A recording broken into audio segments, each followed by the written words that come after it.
From a black base coat, paint all of the blue areas with Macragge Blue.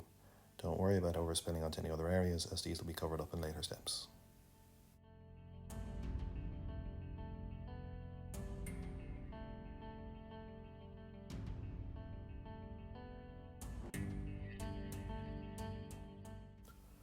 Paint the areas to be gold with Retributor Armour. Only thing of note on this shield is with the design in the middle of the shield, it's best to keep the black border between that and the surrounding lightning. So when you're painting the gold, try not to spill into this recess.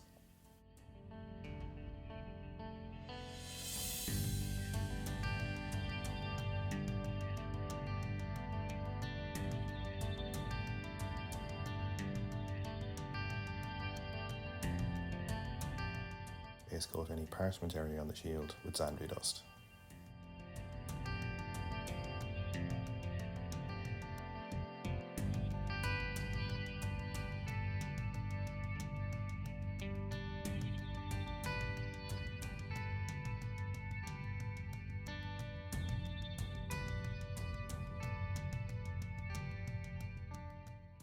Paint all of the areas to be white with a base coat of Corax White.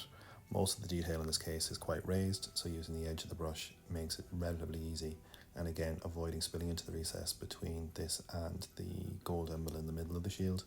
Otherwise just slow and steady and take your time.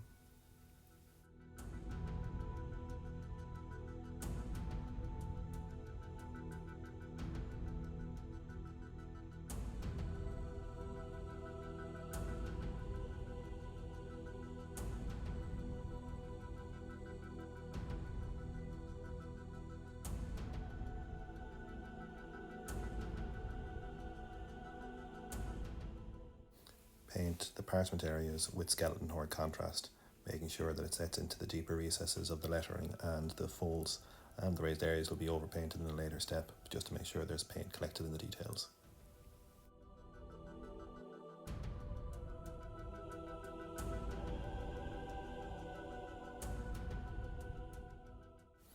Paint all of the gold areas with Guilliman Flesh contrast. Again, painting to best not to overspill onto the other colours, but making sure there's a layer thick enough that it does actually shade the gold down. I found if this layer is quite light, the highlight afterwards doesn't show up as much. But in any case, we put down too much, just wick away the excess with the brush.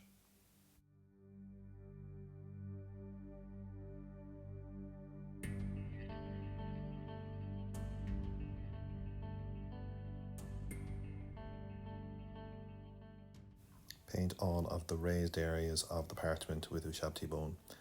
In this case, most of the detail is very raised, so this is relatively easy, but just make sure that it's nice and smooth so you're not getting texture onto it.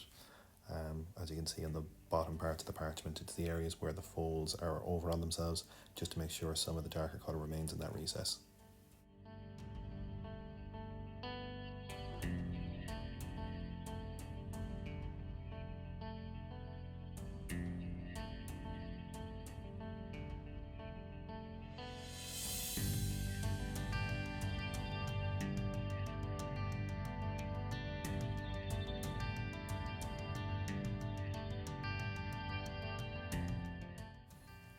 Finish the parchment with an edge highlight of Pallid Wych Flesh.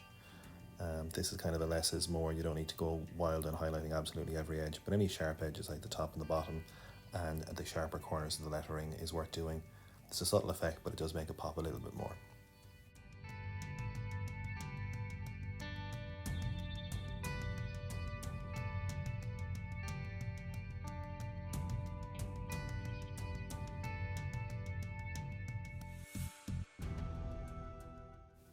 Edge highlight all of the gold areas with Liberator Gold.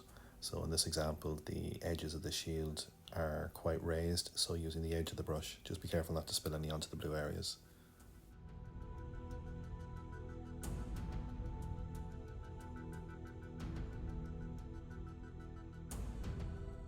In the design on the centre of the shield, just to use the Liberator Gold on the most raised edges, so the prominent features of the face and of the beard.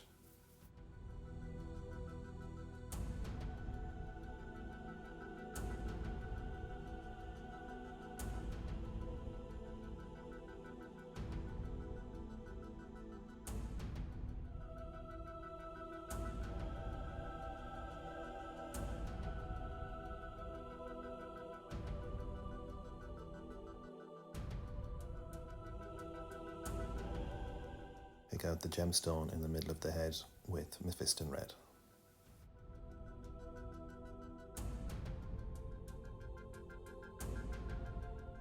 You could probably pick out a few more colours of this, but I went straight to a single dot highlight of Fire Dragon Bright in the centre, as these gems are quite small and there's one I think on pretty much every model in the army.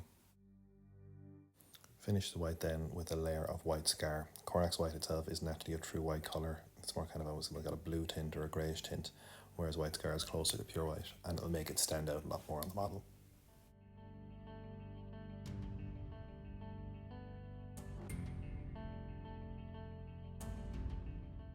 Then, if you're feeling brave, you can edge highlight the blue areas with Calgar Blue.